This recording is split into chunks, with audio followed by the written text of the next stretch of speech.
Okay, I just came out of hands-on with For Honor, which is a new kind of game in the vein of War of the Roses, sort of medieval combat. You've got samurais, you've got Vikings, you've got knights, but it's that kind of genre on steroids. It's really polished and modern. It's really, really beautiful. I would say it's also more accessible. All the indicators are really clear so that you know when to block, when to parry, how to attack. That said, I think it's got a lot of a deep enough combat system that people are going to master it and get really, really good at it as well. So I'm really excited about it. I can't wait for this game to come out. I think this genre is really blossoming now, so it's really, really fun to get hands-on with that.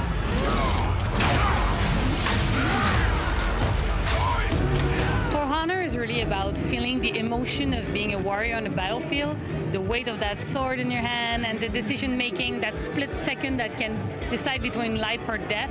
So that's really what we wanted to convey. So that fight, the different hero that you're going to choose, that raw moment of fear and joy and glory when you win on the battlefield, this is what For Honor is all about. What I think is different with the close quarter combat games is that you see your enemy and you feel it. So that moment in For Honor where you see the enemy coming at you, and that moment where you have the time to wait for him and you prepare, and you see it, that in that moment you're like, I will win or die. It's you or me. So it's very intimate. So the art of battle is the combat system that we have and all the controls that you will experience in the game. It's a completely new way of looking at sword fighting. So your right stick controls your guard, which is the position of your sword, and the position of that weapon is also the way you're guarding against enemies. So of course different heroes have different take on it, but basically your positioning makes you win or lose against your enemy, and it's really what you have to think about. So it's not about button smashing or combos, it's really about positioning, observing your opponent, and taking the right decision.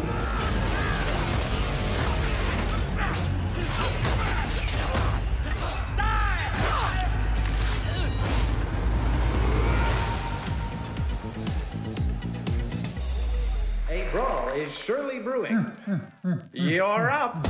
Okay, so this is Cuphead. Can you tell me a little bit about what inspired this game? It's a very 1930s kind of animation art style. Yes.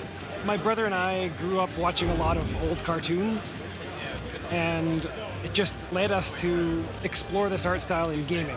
So this is like you're going for that real kind of arcade style. Oh yeah, like straight up arcade, and even slightly harder than the arcades we grew up with. And they just haven't been around for so long that we thought, why not bring it back? And I think there's a ton of other people who haven't experienced this that love it, so. Yeah, and I mean, no one else is doing this kind of art style either. It's just so unique. Oh man, it's so full on. Oh, I'm dead again. It's slightly hard to ask questions and play with this kind of thing. So why Cuphead? Cuphead is our quest to find a character that is reminiscent of 1930s cartoons, but still is a totally original character that hasn't existed since then.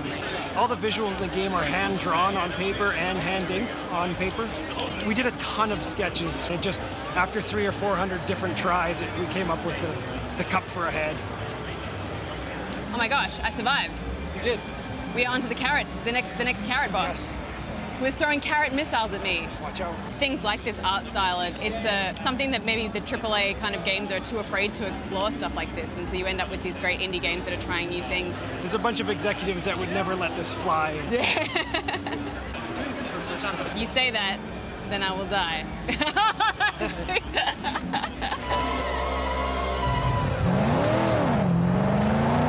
Australians feel a bit of a sense of ownership over Mad Max. As they should. Is there a bit of that Australian flavour within Max himself and the environment? Definitely. I mean, I think you'll see lots of different accents, you'll see lots of different elements. We've taken inspiration from a myriad of sources, but there are definitely lots of Aussies in our voice cast, and lots of influences from the previous films, which are obviously heavily Aussie represented. From what I've played of the game so far, the driving is obviously a big aspect of the game, as it was in the films. How have you kind of gone about crafting that sort of freedom within the context of, I suppose, a driving world? For us, driving and the combat experience is the most important sort of central mechanic in the game. The game premise is based on you getting stripped of your interceptor, and then your journey is to build a new one, the most powerful and feared war machine in the wasteland. We have a kind of DNA, a style of action-adventure, which is, you know, crazy, over the top, lots of explosions. I'll take you!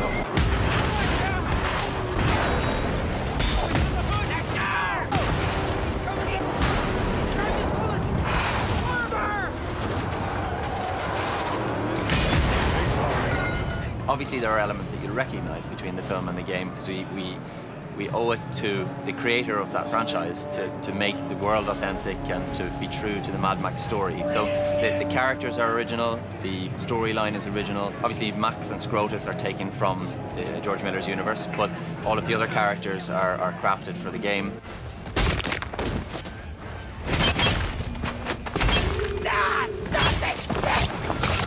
The game is definitely an original experience.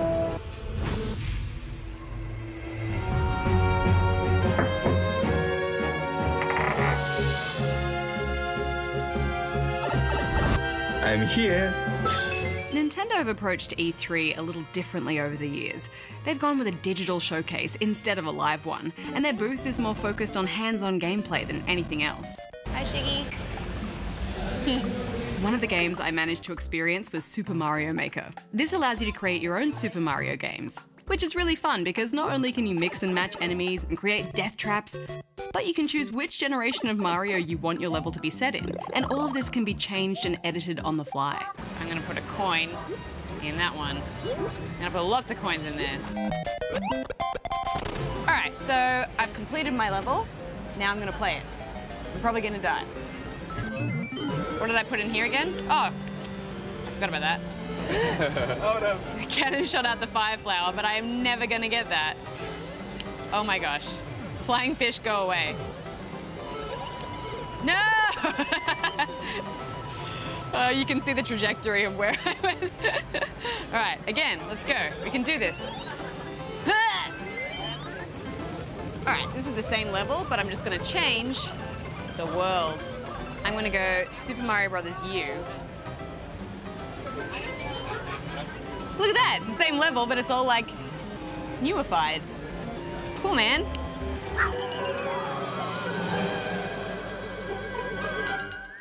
This is Yokai Watch. It's about a boy called Nate who has a special watch that allows him to see yokai within the world, which are kind of little spirits that can inhabit people and make them feel not so great. So you have to go around the world and use your watch to find the yokai, and then you can defeat them, and then you can use them to battle other yokai. So it's a really cool game mechanic. When you send them out to battle, you use the left and right buttons to rotate your team of yokai to the back or to the front.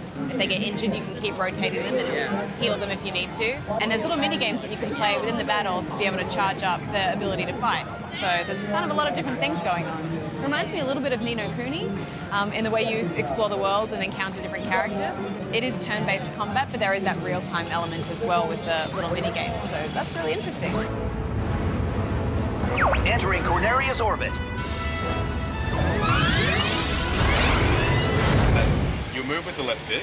Yeah. So fly around with a little bit with the left stick.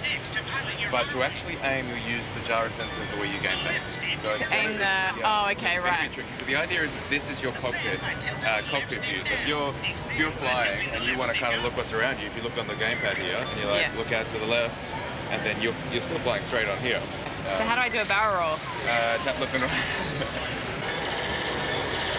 Yay! Oh man. Oh no. That was crazy. So I think what's great about Star Fox is quite often with Wii U games, the gamepad doesn't seem to feature enough, or it features in a way that feels a little bit superfluous. So they've really gone out of their way to make the gamepad functionality something that you use in a completely different way to what you see on the big screen. It takes a bit of brain power to get your head around switching between the two. You know, you kind of use this to aim, but you use the left stick to move, and that's what controls your movement on the screen. But it works really well, and once you get the hang of it, it's actually a really enjoyable way to approach an air shooter. So yeah, I think it's a lot of fun, and I think fans will definitely be impressed.